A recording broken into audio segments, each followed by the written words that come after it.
ಹುಟ್ಟು ಕೃಷಿಕರಾಗಿದ್ದು ಉದ್ಯಮ ವ್ಯವಹಾರದಲ್ಲಿ ಯಶಸ್ಸು ಸಾಧಿಸಿದವರು ಕ್ರಮೇಣ ಕೃಷಿ ಕಾಯಕದಿಂದ ದೂರ ಸರಿಯುವವರೇ ಹೆಚ್ಚು. ಆದರೆ ಉಡುಪಿಯ ಖ್ಯಾತ ಉದ್ಯಮಿಯೊಬ್ಬರು ಇದಕ್ಕೆ ಅಪವಾದ. ಅವರು ಹಡ್ಡಿಲು ಬಿದ್ದ ಗದ್ದೆಯಲ್ಲಿ ತಾವರೆ ಕೃಷಿಯನ್ನ ಮಾಡಿ ಹೊಸ ಇತಿಹಾಸವನ್ನು ನಿರ್ಮಿಸಿದ್ದಾರೆ. ಉದ್ಯಮದ ಜೊತೆಗೆ ಕೃಷಿಯಲ್ಲಿಯೂ ತನ್ನನ್ನು ತೊಡಗಿಸಿಕೊಂಡು ಯಶಸ್ವಿ ಕೃಷಿಕರಾದ ಆ ಉದ್ಯಮಿ ಯಾರು, ಅವರ ಕೃಷಿ ಕಾಯಕ ಮತ್ತು ಅವರ ಸಾಧನೆ ಏನು ಎಂಬುದನ್ನು ಅರಿಯಲು ಈ ಸ್ಟೋರಿಯನ್ನು ನೋಡಿ.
ತುಂಬ ಟೈಪ್ ಆಫ್ ಇದು ಲೋಟಸ್ ಹಾಕಿದೆ ನಾವು.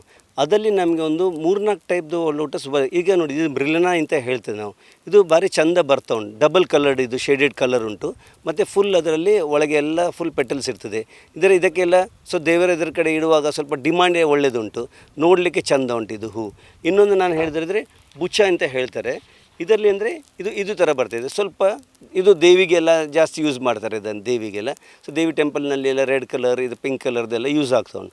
ಅಂಥದ್ದು ಇರುವಾಗ ನಮಗೀಗ ನಾವು ಕೊಲ್ಲೂರಿಗೆ ಕೊಡುವಾಗ, ಇಲ್ಲಿ ನಮ್ಮ ಉಚ್ಚಿಲ ಮಹಾಲಕ್ಷ್ಮಿಗೆ ಕೊಡುವಾಗ ಅದೆಲ್ಲ ಅವರು ಇಂಥದ್ದು ಡಿಮಾಂಡ್ ಎಲ್ಲ ಮಾಡ್ತಾರೆ. ಈಗ ಲೇಟೆಸ್ಟ್ನಲ್ಲಿ ಈಗ ಪುನಃ ಎಂತಾಗ್ತದೆ, ಅದರಲ್ಲಿ ವೈಟ್ನಲ್ಲೀಗ ಸ್ಟಾರ್ಟ್ ಮಾಡಿದ್ದಾರೆ ಡಿಮಾಂಡ್ ಈಗ. ವೈಟ್ನಲ್ಲೀಗ ಇಂಥದ್ದೆಲ್ಲ ಬರ್ತಾ ಉಂಟು ವೈಟ್ನಲ್ಲಿ. ಇದು ವೈಟ್ ಫಿಯೋನಿ ಅಂತ ಹೇಳ್ತಾರೆ, ಇದು ಬುಚ್ಚ ಅಂತ ಹೇಳ್ತಾರೆ, ಮ್ರೆಲಿನಾ ಅಂತ ಹೇಳ್ತಾರೆ. ಬೇರೆ ತುಂಬ ಇದುಂಟು. ಮತ್ತು ನಮಗೆ ಲಿಲೀಸ್ ಎಲ್ಲ ಆಗ್ತದೆ, ಬಟ್ ಲಿಲೀಸ್ ಎಲ್ಲ ನಮಗೆ ಸೇಲ್ ಮಾಡಲಿಕ್ಕೆ ಆಗೋದಿಲ್ಲ. ಬಟ್ ಅದರಲ್ಲಿ ತುಂಬ ವೆರೈಟೀಸ್ ನಮಗೆ ಇದು ಮಾಡಲಿಕ್ಕೆ, ಬಿಸ್ನೆಸ್ ಮಾಡಲಿಕ್ಕೆ ಉಂಟು. ಈಗ ನಾನು ಖಾಲಿ ಫ್ಲವರ್ ಮೇಲೆ ಕಾನ್ಸಂಟ್ರೇಟ್ ಮಾಡಿದೆ. ಆ್ಯಕ್ಚುಲಿ ಇದರದ್ದು ಸ್ಟೆಮ್ ಉಂಟಲ್ಲ, ಸ್ಟೆಮ್ ಮೇಲೆ ಇದರ ನೋಡಿ, ಈಗ ಇದು ಯಾವುದು ಉಂಟಲ್ಲ, ಇದರ ಮೇಲೆ ಅವರು ಶರ್ಟ್ ಮಾಡಲಿಕ್ಕೆ ಬಟ್ಟೆ ಸ್ಟಾರ್ಟ್ ಮಾಡಿದ್ದಾರೆ ಇದರಲ್ಲಿ. ಲೋಟಸ್ ಕ್ಲಾತ್ ಅಂತ ಮಾಡ್ತಾರೆ. ಇದರದ್ದು ಇದು ತೆಗೆದು ಇದು ಮಾಡಿ, ಪ್ಲಸ್ ಇದು ಸ್ಟೆಮ್ದು ಈಗ ಇದೆಲ್ಲ ನಮ್ಮ ಚೈನೀಸ್ ಪ್ರಿಪ್ರೇಷನ್ನಲ್ಲಿ ಮಾಡ್ತಾರೆ, ಲೀಫ್ನಲ್ಲಿ ಮಾಡ್ತಾರೆ. ಮತ್ತು ಅದರದ್ದು ಕಾಯೆಲ್ಲ ಮಕಾನ ಅಂತ ಹೇಳ್ತಾರೆ. ಈಗ ನಿಮಗೆಲ್ಲ ಗೊತ್ತಿರ್ಬೋದು, ಮಕಾನಾಗೆ ತುಂಬ ಡಿಮಾಂಡ್ ಉಂಟು. ಅದೆಲ್ಲ ಬಿಆರ್ನಲ್ಲಿ ಜಾಸ್ತಿ ಮಾಡ್ತಿದ್ದೆ. ನಾವೀಗ ಕಾನ್ಸಂಟ್ರೇಟ್ ಮಾಡಿದ್ದು ಖಾಲಿ ಫ್ಲವರ್ ಮೇಲೆ ಮಾಡಿದೆ ನಾವು. ಅದು ಎಲ್ಲ ಮಾಡಲಿಕ್ಕೆ ಹೋದರೆ ಇನ್ನೂ ಅದಕ್ಕೆ ನಮಗೆ ಡಿಮಾಂಡ್ ಜಾಸ್ತಿ ಉಂಟು. ಅದರದ್ದು ರಿಸೋಮಿದು ಎಲ್ಲ ನಾವು ಪಿಕ್ಕಲ್ ಮಾಡ್ತಾರೆ ಅವರು.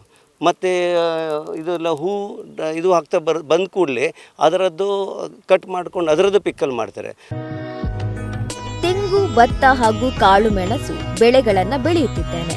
ಆದರೆ ತಾವರೆ ಕೃಷಿ ತುಂಬಾ ಸರಳ ಮತ್ತು ಸುಲಭ ಎಂದು ನನಗೆ ಅನಿಸುತ್ತದೆ. ನಮ್ಮ ಬಳಿ ಸಾಕಷ್ಟು ಗದ್ದೆ ಜಮೀನು ಇದೆ. ಈ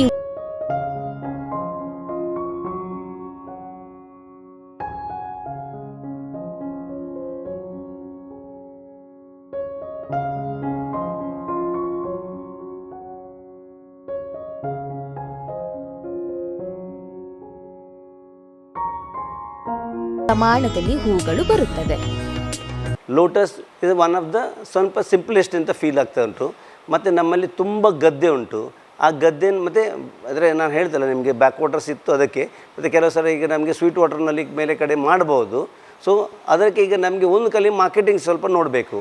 ಈಗ ನಾನು ನೋಡಿ, ಈಗ ಲಾಸ್ಟ್ ಮಂತ್ ಆಲ್ಸೋ ನಾನು 84,210 ರೂಪಾಯಿದು ನಾನು ಲೋಟಸ್ ಸೇಲ್ ಮಾಡಿದ್ದೀನಿ. ಈ ತಿಂಗಳು ನಮ್ಮದು ಮೋರ್ ದೆನ್ 1 lakh ರೂಪಾಯಿ ಚಿಲ್ಲರದಿಂದ ನಾವು ಸೇಲ್ ಮಾಡ್ತೇವೆ. ಇದೇ ಈಗ ಲೋಟಸ್ ನಾವು ಇಲ್ಲಿದ್ದು ಈಗ ಮಾಡಿದ್ದೀವಿ ಲೋಟಸ್ ಅಲ್ಲ. ಸೊ ಅದಕ್ಕೆ ನಾನು ಹೇಳಿದೆ ಎಲ್ಲರಿಗೀಗ ನಾವು ಮಾರ್ಕೆಟಿಂಗ್ ಇದು ನೋಡಿಕೊಂಡ್ರೆ, ಇದು ಮಾರ್ಕೆಟ್ ದೊಡ್ಡದಿದ್ದರೆ ನಮಗೆ ಎಲ್ಲರಿಗೂ ಈಗ ಒಳ್ಳೆಯದು.